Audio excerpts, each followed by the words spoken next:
نحمده تعالى ونستغفره ونعوذ بالله من شرور أنفسنا وسيئات أعمالنا. من يهد الله فلا مضل له ومن يضلل فلا هادي له. وأشهد أن لا إله إلا الله وحده لا شريك له، وأشهد أن محمدا عبده ورسوله وصفيه وحبيبه صلى الله عليه وعلى آله وصحبه غر الميامين. أما بعد، عباد الله، أوصيكم وأوصي نفسي بتقوى الله، فقد فاز المتقون. وقد أمرنا الله جل في علا بتقواه، فقال تعالى: يا أيها الذين آمنوا اتقوا الله حق تقاته ولا تموتن إلا وأنتم مسلمون. وقال تعالى: يا أيها الذين آمنوا اتقوا الله وقولوا قولا سديدا يصلح لكم أعمالكم ويغفر لكم ذنوبكم، ومن يطع الله ورسوله فقد فاز فوزا عظيما. جعلني الله وإياكم من الفائزين. عباد الله، يقول الله سبحانه وتعالى: وأذن في الناس بالحج يأتوك رجالا وعلى كل ضامر يأتين من كل فج عميق ليشهدوا منافع لهم ويذكروا اسم الله في أيام معلومات. صدق الله العلي العظيم. Mnasaba wa Ijumaa hii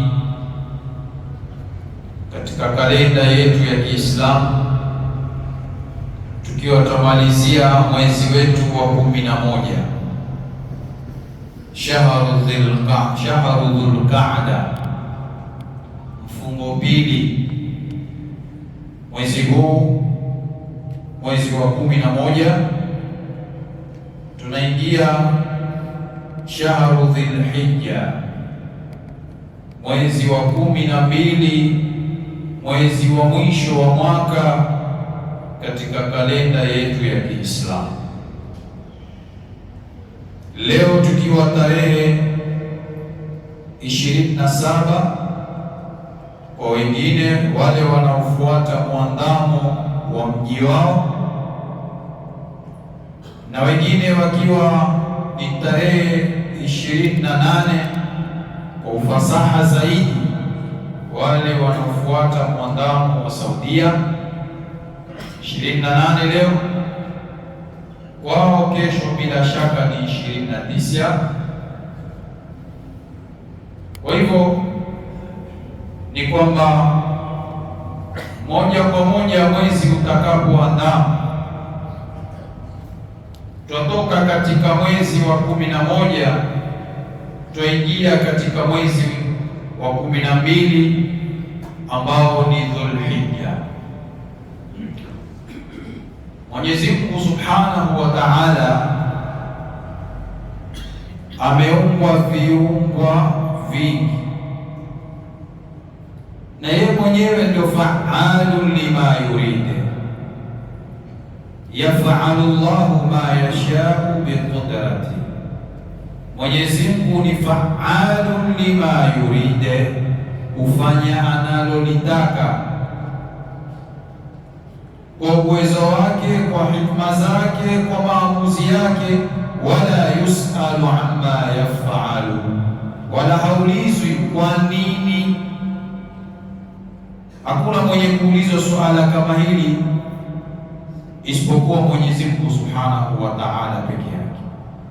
Hata mitume tulikuwa tumepewa nafasi ya kuwauliza kwa nini, limadha, lakini kwa Mwenyezi Mungu Subhanahu wa Ta'ala hakuna suala kama hili. Mwenyezi Mungu akipitisha kadari yake na hukumu yake, wewe ukasema why, haiwezekani kwa Mwenyezi Mungu Subhanahu wa Ta'ala. Na katika viumbe wake Mwenyezi Mungu Subhanahu wa Ta'ala anafadhilisha anachokitaka na anakitweza anachokitaka, anakipa sharafu anachokitaka, anakipa dhulli anachokitaka, anampa mfalme anayemtaka, anamfanya mtu wa kawaida anayemtaka.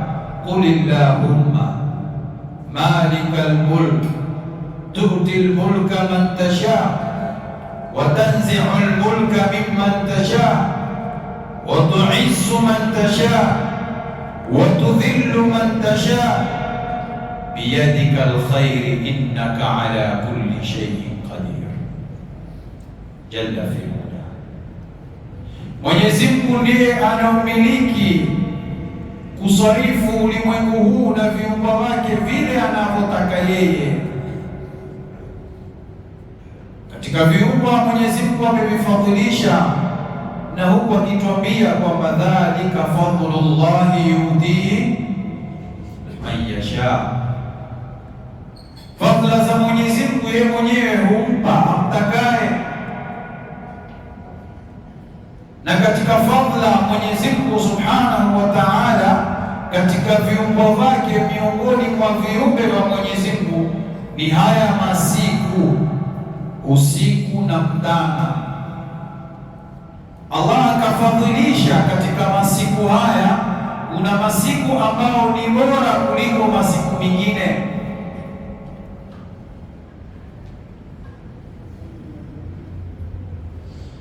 Al-ushru thalatha, makumi matatu. Kuna ashru al-awamil min shahri al-Muharram, kuna kumi la mwanzo katika mwezi wa Muharram. Min al-ushr al-fadhail, ni katika makumi bora, kumi la mwanzo la Muharram, la mfungo 4, ambao ndani yake inapatikana Tasua na Ashura. Kumi hili lina matukio mengi ya kitarehe kwa mitume wa Mwenyezi Mungu Subhanahu wa Ta'ala. Ulama tarehe wanatuambia kwamba matukio mengi ya kitarehe ya mitume yalitokezea katika siku kumi hizi, moja katika siku kumi za mfungo 4. Kuangamizwa umma wa Nabii Allah Nuhu alayhi salam na kuokoka lile jahazi ilikuwa ni katika zile siku kumi za mfungo 4. Kuokolewa na moto Nabii Allah Ibrahim alayhi salam, kuokolewa na moto yule ambao kwamba alikuwa ametumbikizwa ndani. Mwenyezi Mungu akamwambia, ya nar kuni bardan wa salaman ala Ibrahim. Ilikuwa ni katika zile siku kumi za mfungo 4 za Muharram. Nabii Allah Musa kuokolewa na Firaun na kuangamizwa Firaun katika bahari alopita Musa na Bani Israili, ni katika zile siku kumi za Muharram. Na ndio kuna sunna ya kufunga Tasua na Ashura, farhan binajati Musa, twafurahika kwa kuokoka Nabii Allah nani? Musa alayhi salam. Waqatala Daudu Jaluta, ulama tarikh anasema ushindi wa Daud, Nabii Allah Daud kumuua Jalut katika mapambano ilikuwa ni katika siku kumi hizi za Muharram.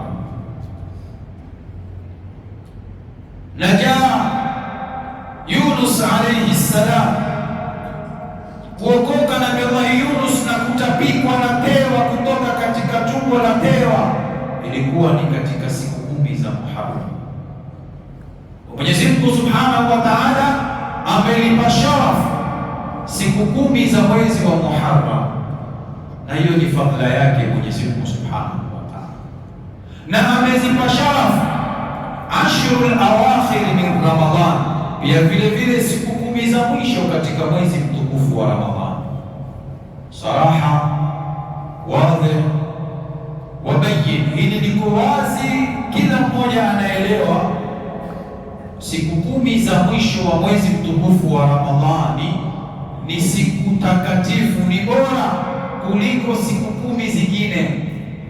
Lakini nataka ufahamu kwamba zile siku 10 si mitana yake bora zaidi, ni usiku wa zile siku 10, kwa sababu ya kupatikana Lailatul Qadri khairun min alf shahr.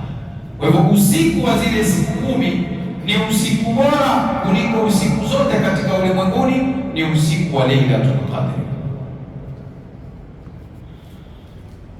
Na 13 ambalo ni bora ni hili 10 ambalo tunalielekea, Ashrul awakhir min shahri Dhulhijja, siku 10 za mwezi wa mfungo 3.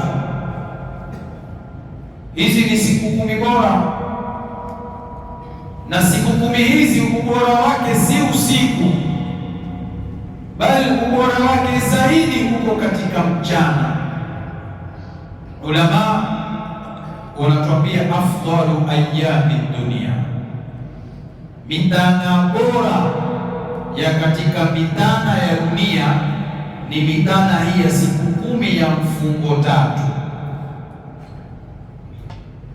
Hizi ndio michana bora, na mchana bora zaidi katika hizi siku 10 ni yaumu Arafa na yaumu Nahari. Ni zile siku 2, siku ya Arafa na siku ya yaumu Nahari, siku ile ya Eid al-Adha. Ikhwatal muslimin, Mwenyezi Mungu kutuwekea, tumetoka Ramadhani, tumepitiwa na mwezi mmoja au miezi miwili, alafu twaingia siku 10 bora. Tumepewa ofa ya Ramadhani, sasa imekuja ofa nyingine ya siku 10 kwetu sisi, tuipatilize katika al-a'malu salihah. Siku 10 hizi Bwana Mtume Muhammad sallallahu alaihi wasallam asema, Bwana Mtume Muhammad sallallahu alaihi wasallam, hadithi alladhi rawahu al-Imam al-Bukhari, asema Bwana Mtume Muhammad sallallahu alaihi wasallam, ma min ayyamin al-amalu salih ahabbu ila Allah min hadhihi al-ashr, hakuna siku amali njema utakayoifanya katika nyakati za mchana yapendwa zaidi na Mwenyezi Mungu kuliko amali utakayoifanya katika siku 10 hizi za mfungo 3. Kwa hiyo michana yote ya mwaka mzima ukafanya amali, haiwi ni bora, haiwi na thawabu nyingi, haiwi na fadhila nyingi kama ukafanya amali njema katika mtana wa hizi siku 3, siku 10 za mfungo 3. Masahaba wakamuuliza Bwana Mtume Muhammad sallallahu alaihi wasallam, wala jihad fi sabilillah, hata mtu anaenda jihadi katika miezi mingine kati 4 ya hizi siku 10, wala jihad fi sabilillah, tumeakamwambia wala jihad fi sabilillah, hata atakayekwenda jihadi katika miezi, katika 4 ya hizi siku 10 hawi ni bora thawabu zake na ujira wake kuliko yule mwenye kufanya matendo mema katika hizi siku. Si maneno yangu, hadithi rawahu al-Imam al-Bukhari. Asema wala jihad fi sabilillah, hata jihadi katika njia ya Mwenyezi Mungu Subhanahu wa Ta'ala. Bwana Mtume akawaambia illa rajul, isipokuwa mtu ambaye kharaja bi nafsihi, atatoka kwa nafsi yake aenda jihadi, wa malihi, na mali yake, walam yarji min dhalika bi shay'in, awe kule alipokwenda yeye na mali yake yote yamalizike katika ile jihadi, asirudi yeye wala mali yake, basi huyu ndio atakuwa ni bora kuliko yule mwenye kufanya amali katika hizi siku 10.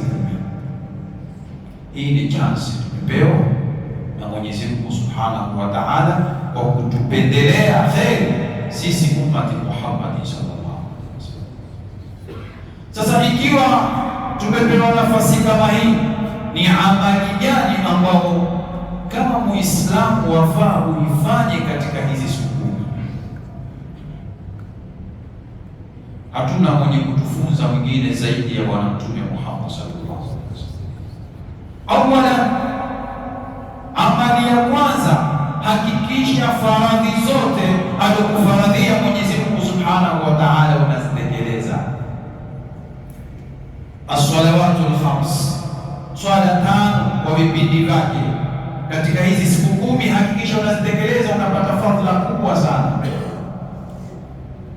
Birrul walidain, kuwatendea wema wazazi wawili, ni katika faradhil Islam, ni katika mambo ya wajibu wa Muislamu. Silatul rahimi, kuunga kizazi, ni katika mambo ya lazima, si khiari. Ijtinabun nawahi, kuepuka makatazo. Azina ni amri, epuka zina. Utezewa siku hizi kama kwamba ni fashion, umma umepotea kwenye zina. Epuka zina. Al-amru bil ma'ruf wan nahy 'anil munkar, ni amri. Haya ni maamrisho, tuyatekeleze katika hizi siku 10 za mfungo tatu. Na Mwenyezi Mungu Subhanahu wa Ta'ala asema katika hadithi al-Quds, rawa al-Imam sahabi jalil Abi Hurairah radhiyallahu anhu, asema qala Rasulullah sallallahu alayhi wasallam fima yarwi an rabbih, asema Bwana Mtume Muhammad sallallahu alayhi wasallam yale aliyopokea kwa Mwenyezi Mungu katika hadithi al-Quds. Qala Allah Ta'ala, asema Mwenyezi Mungu aliyotukuka, ma taqarraba ilayya 'abdun bi shay'in ahabbu ilayya mimma aftaratuhu alayhi, hata nikaribisha mja kwangu mimi, unitefuta mimi, unitaka mimi kwa amali ambao ni bora zaidi kwangu mimi kuliko kufanya yale niliyofaradhia. Kwa hiyo katika hizi siku 10 kwanza, hakikisha ya faradhi yote unayakamilisha. Kisha Mwenyezi Mungu Subhanahu wa Ta'ala asema katika hadithi hii al-Quds, wama yazalu al-'abd, baada ya kufanya ya faradhi ndio ufanye ya sunna. Tusifanye kinyume, tufanye ya sunna mingi lakini faradhi usifanye. Utakuwa bado hujaifuata daraja ya hadithi hii na miongozo ya hadithi hii ya Mwenyezi Mungu ya Bwana Mtume Muhammad sallallahu alaihi wasallam kupitia maneno yake yeye Mwenyezi Mungu Subhanahu wa Ta'ala. Asema kwanza anayoyapenda zaidi ni ya faradhi, kisha ndio uje katika ya sunna.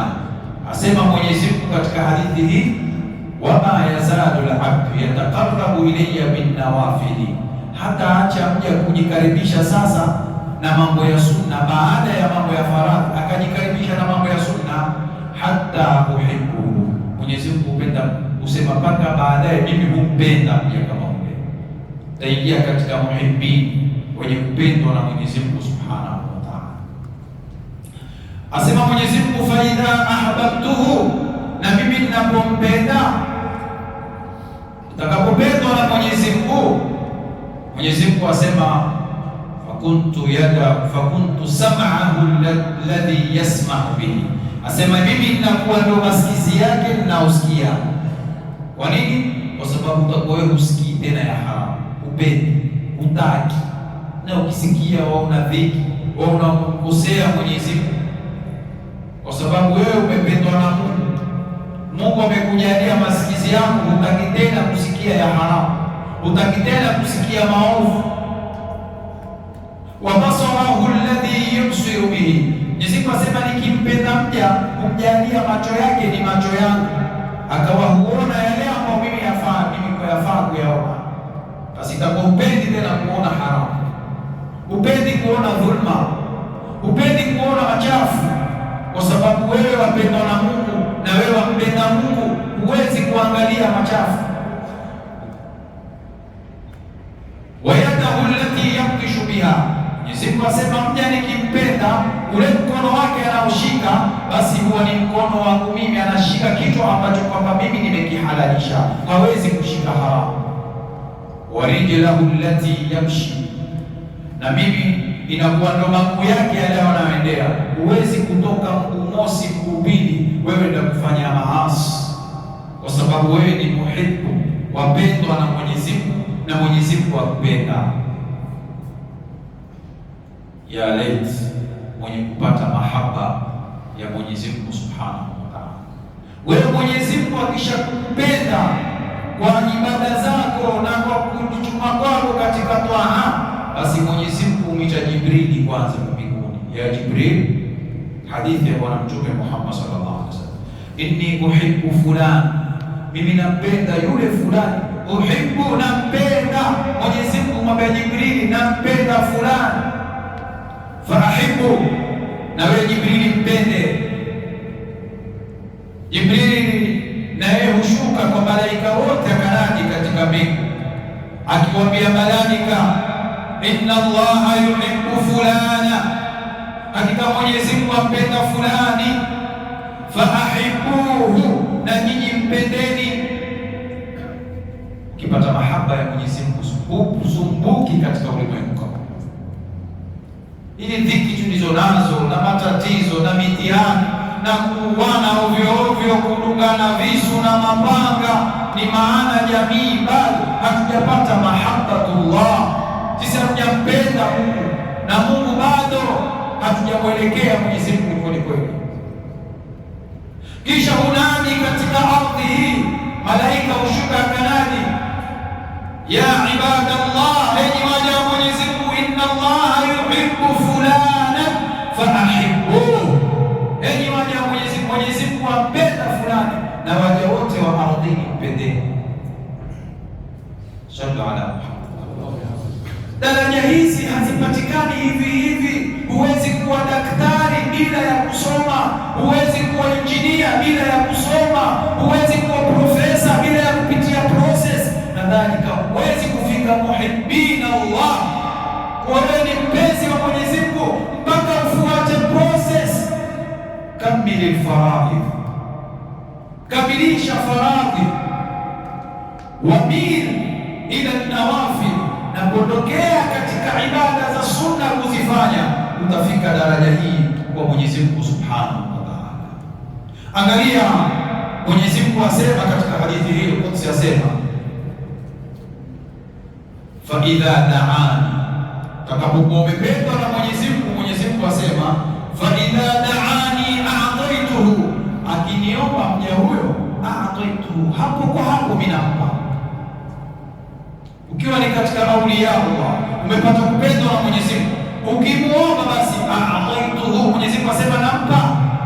Wa in ista'adani a'idhuhu, Mwenyezi Mungu asema akiomba nimlinde, basi hapo hapo nampa ulinzi na mlinda. Hii ndio fadhila ya kuwa muhibbillah, kupendwa na wewe kumpenda Mwenyezi Mungu Subhanahu wa Ta'ala. Mwenyezi Mungu atupe mahaba ya kumpenda na tuwafikia yeye atatupenda kwa sababu sisi tumempenda. Ya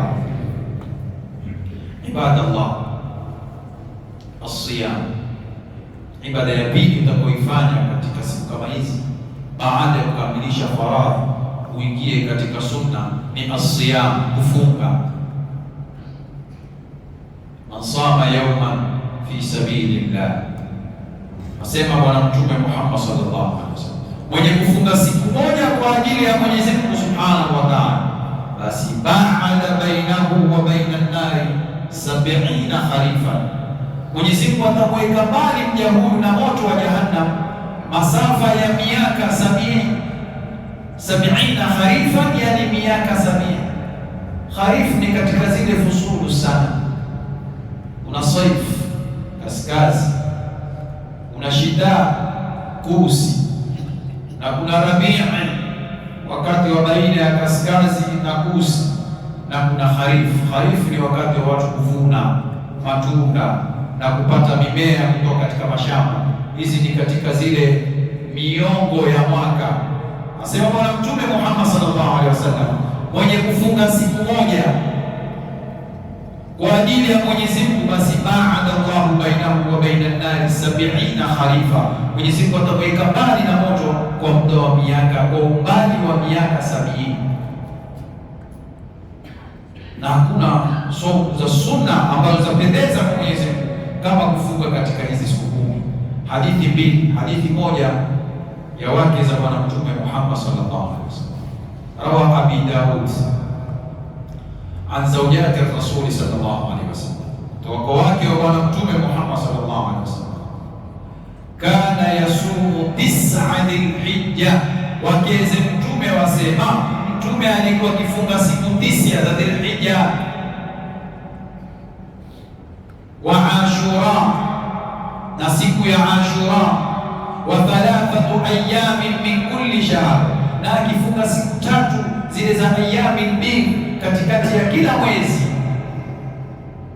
wa yaumul jumaa wa yaumul khamis wa yaumul ithnain. Mtume alikuwa haacha akifunga pia siku Alhamisi na siku ya Jumatatu.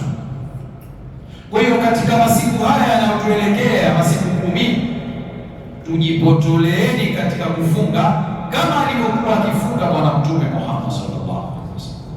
Hadithi ya Hafsa radhiyallahu anha, mke wa Bwana Mtume Muhammad sallallahu alaihi wasallam, alladhi rawahu al-Imam Ahmad wal Bayhaqi wa sahahahu Ibn Hibban, asema Hafsa, 4 lam yakun yad'ahunna Rasulullah sallallahu alaihi wasallam, mambo 4 hakuwa Mtume akiyaacha.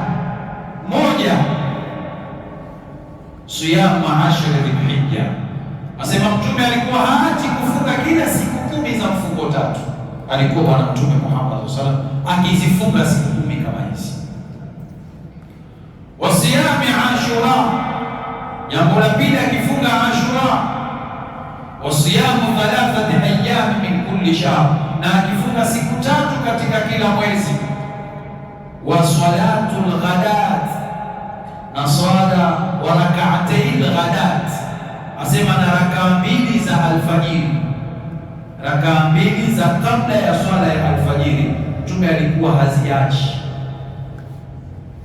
Katika hadithi Bwana Mtume Muhammad sallallahu alaihi wasallam asema umuhimu wa zile rakaa 2 za alfajiri, asema khairu min ad-dunya wa ma fiha. Wataka nini wewe?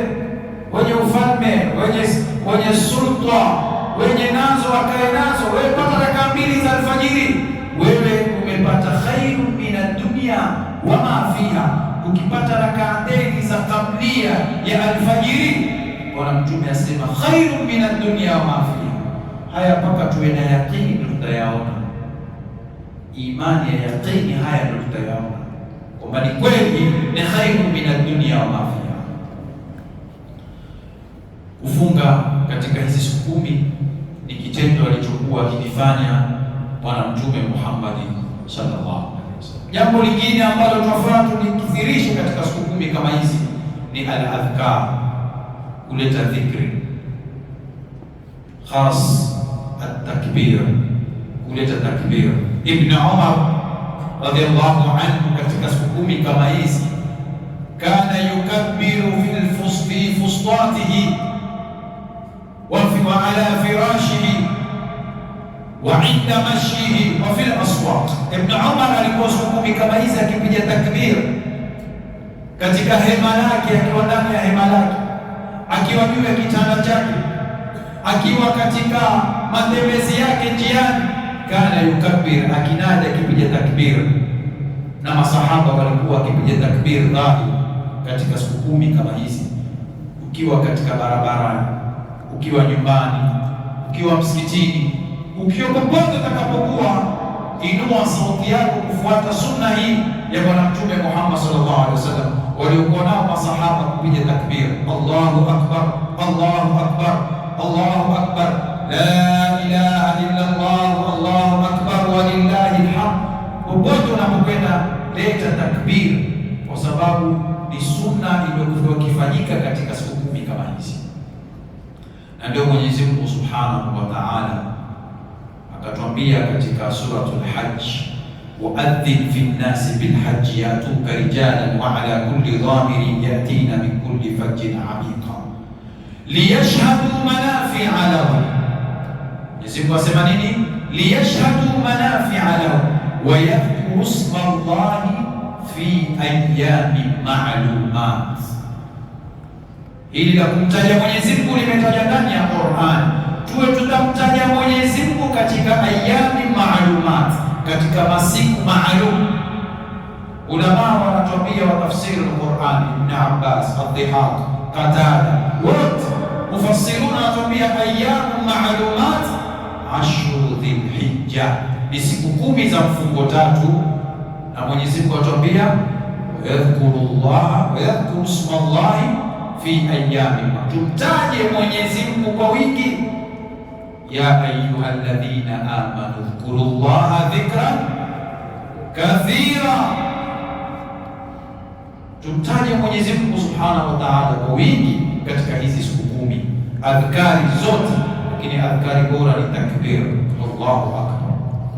Unaweza kuleta istighfar kwa wingi, unaweza kumswalia Bwana Mtume kwa wingi, unaweza kuleta tahmid na tahlil.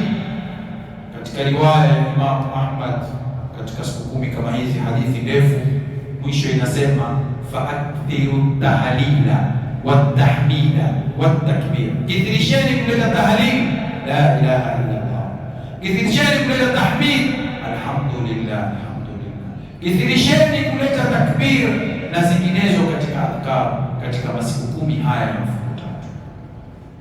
Tusisahau tumekabiliwa na ibada ya kuchinja. Ni ibada muhimu sana, na utapata thawabu kuanzia sasa hivi. Ukiandama mwezi, siku ile mwezi kwanza, tia nia ya kuchinja mapema na umwandae mnyama wako wa kuchinja. Kila jua linapokutwa na linapochomezwa, wewe unaandikiwa thawabu biniyati amalika alkhair, kwa nia ya amali yako njema. Hata ukafa kabla ya kuchinja, ule mnyama akichinjwa utapata thawabu za nia yako na utapata thawabu ya kitendo kama kile kilichofanywa. Na ikiwa umeazimia kuchinja, kuna sharti zake za kuchinja, kuna wajibu wake, kuna sunani zake. Tanabaisha na jambo moja tu kulingana na wakati. Mwenye kutia nia ya kuchinja, itakapoingia ile tarehe 1 ya mfungo tatu, hadithi ya Ummu Salama radhiyallahu anha asema, man kana yuridu dhabha, yule ambaye atakuwa anataka kuchinja, fala yamassa sha'rahu wala dhufrahu, fala yamassa min sha'rihi wala min dhufrihi shay'a. Asema hadithi ya Bwana Mtume Muhammad sallallahu alaihi wasallam, yule ambaye atakuwa ameazimia kuchinja asinyoe nywele zake katika zile siku 10, wala asikate makucha yake katika zile siku 10, hata yudhahi, mpaka ifike siku ile ya kuchinja. Katika ulama wanasema ni haram. Madhhab ya al-Imam Ahmad bin Hanbal wanasema ni haramu kukata nywele ikiwa wewe umetia nia ya kufanyaje, ya kuchinja. Madhhab ya al-Imam Shafi'i na Malik wanasema ni karaha, karaha tanzih, ni karaha ya karibia kwenda kwenye haramu. Kwa hivyo ni bora ukiwa umeazimia kuchinja usinyoe wala usikate makucha yako. Mwenyezi Mungu Subhanahu wa Ta'ala tuwafikie kupata fadhila na ubora ulioko katika masiku 10 kama haya. Aqulu qawli hadha wastaghfirullah al-azim li wa lakum wastaghfiruhu innahu huwal ghafurur rahim wa huwal barrul karim.